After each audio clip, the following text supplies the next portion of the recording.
Situation یہ تھی نا کہ 2018 کے انتخابات کے اوپر جیسے 24 کے اوپر آپ کے تحفظات ہیں تو نواز شریف کے بھی تھے، تو وہ کرٹیسائز سیاسی میدان میں کر رہے تھے، بالکل کرتے تھے اور ڈائریکٹ ان کو کسی شہید فیملی کو یا کسی شہید کو انہوں نے نہیں کہا، انہوں نے کہا تو انہوں نے نام لے کے کہا، اور کیوں کہا وہ آپ کے سامنے 18 کے الیکشن پر باتیں پروف یہ الفاظ کا اخذ کرنا ہے ندیم بھائی. کوئی کہتا ہے یہ تنخواہدار ریاست کے تنخواہدار ملازم ہیں، ان کو کیا وہ ہے کہ وہ سیاست میں اور وزیر اعظم کو ہٹائیں؟ تو اگر تنخواہدار ملازم ہے تو وہ تو فوجی سے لے کر جنرل تک سب تنخواہدار ملازم ہیں، کیا وہ شہادتیں نہیں دیتے؟ مولانا صاحب ہمارے مذہب کا ہمارے ایمان کا ایک حصہ ہے شہادت، ہمارے ایمان کا ہمارے مذہب کا ایک حصہ ہے، ہم وارث ہیں اس میں کسی فوج کا کسی پارٹی کا کسی کوئی آپ کے ساتھ برادری میں شہادتیں نہیں ہوئی ہے نا، ہمارے سیویلینز میں شہادتیں وہ بندہ جان دیتا ہے اس اللہ کی خاطر. پولیٹیکل انہی ٹیکس پیئرز کے پیسوں سے پارلیمنٹ کے ممبر بھی تنخواہ لیتے ہیں، یہی مرات لیتے ہیں. کدھر سے آتے ہیں یہ پیسے؟ یہ ٹیکس کے پیسے لوگوں کا پیسہ ہے جو وہ ٹیکس سے دیتے ہیں. آپ یہ کہیں کہ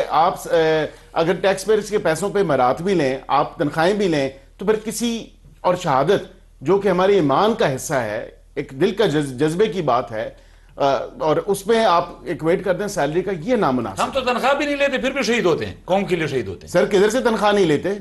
بات یہ پارلیمنٹ میں مجھے بتائیں نا گاڑیاں کدھر سے آ جاتی ہیں؟ آپ مجھے بتائیں شیخ الحدیث مولانا ادریس صاحب شہید ہوئے ہیں، کون سی تنخواہ ان کو دیتے تھے؟ سر پارلیمنٹ میں ہمارے تمام علماء جو شہید ہوئے ہیں باجوڑ میں شہید ہوئے، کون سی تنخواہ ان کو دیتے تھے؟ بات یہ ہے، میں آپ سے پارلیمنٹ کی بات کر رہا ہوں، as senator as M N A جو لوگ تنخواہ لیتے ہیں، مرات لیتے ہیں، منسٹریز میں ہیں، مختلف محکموں میں ہیں، وہ لیتے ہیں. تو نہیں ہے نا، ہمارے سیویلین لاکھوں لوگ روز لوگ شہید ہو رہے ہیں. لوگ شہید ہوئے ہیں. یہ اس کی ذمہ داری بھی ریاستی جو پالیسی ہے نا، گورنمنٹ کی جو پالیسی ہوتی ہے وہ بھی اس میں بہت بڑا فیکٹر ہوتا ہے.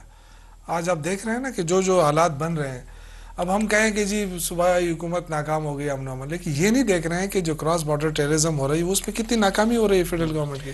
کوئی اس میں دلچسپی نہیں ہے. ایک میری آپ ساروں سے درخواست ہے، بینگ پاکستانی بھی بینگ مسلم بھی، جو جان اللہ کی راہ میں دیتے ہیں ہم لوگ، بے شک کسی فیلڈ مارشل کی ذات کے لیے، انڈیویجول کے لیے نہیں ہے، کسی شہباز شریف یا مولانا فضل الرحمان کی، اللہ کی راہ میں بندہ جو جان دیتا ہے اس کو کبھی تنازع کا وجہ نہ بنائے، تاکہ قربانی جو جان کی دے رہا ہے اس کا ایک درجہ ہے وہ بہت اونچا ہے، تو اس کو کسی بحث مباحثے میں ہم ندیم بھائی میں یہی کہتا ہوں ہمارے الفاظ جن لوگوں نے اس طرح کے الفاظ کو اپنی مرضی سے اخذ کر کے اس کو استعمال کیا ہے ان کو معافی مانگنی چاہیے. میں یہ کہہ رہا ہوں کہ اس کو زیادہ اس لیے کہ وہ جو فیملی ہے نا وہ ویسی ہارٹ ہوگی کہ یہ ہمارے بارے میں کیا بہت بڑا درجہ ہے ان کا، بہت بڑا درجہ مذہب نے ان کو دیا ہے، اس میں میں کون ہوں آپ کون ہیں. اللہ تعالیٰ جن کو کہتے ہیں کہ وہ شہید جو ہیں وہ زندہ ہے، وہ ان کو مردہ مت کہو، اس سے زیادہ کیا بات، اس سے زیادہ بڑی بات کیا بڑی بات ہو سکتی؟ تو اس میں ہم بہت چھوٹے ہو جائیں گے اگر ان کے لیے. میرے خیال سے آپ کا حکومت کے پاس کوئی ایشو نہیں ہے تو اس کو انہوں نے ایشو بنا دیا. نہیں ایشو ہے، ایشو نہیں ہے صاحب. آپ دیکھیں نا مذاکرات کی کل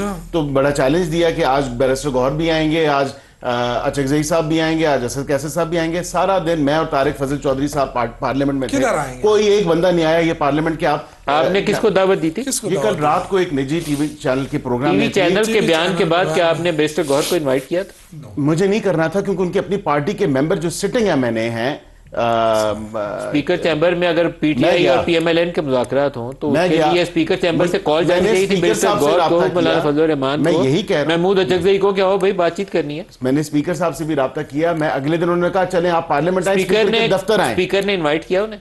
دیکھیں اسپیکر کے انوائٹ کرنے کا نہیں بنتا. میں نے یہی کہا کہ مذاکرات کی دعوت بیرسٹر گوہر خود کو انوائٹ کر لیں. بیرسٹر گوہر نے ان کے شفقت امان صاحب یہ ٹاک شو میں حکومت چلا رہے ہیں، آپ حکومت ہیں، آپ حکومت ہیں. تو پھر یہ ایسے چیلنجز نہ دینا کہ ہم میں ان کو سب کو لے کے آؤں گا اور پھر جو ہے آپ کا کام ہے آپ انوائٹ کریں. وزیر اعظم نے انویٹیشن دی، سب لوگوں نے دی. وزیر اعظم نے floor of the house invitation دی. ہر 2 مہینے بعد وزیر اعظم صاحب کو ہمارے دفتروں میں ایک لطیفہ ہے، وہ کہتے ہیں وہ چائے لے کے آ، یہ وہ والی دعوت تھی، چائے لے کے آ. نہیں دعوت جو ہے وہ سنسیئرٹی کے ساتھ.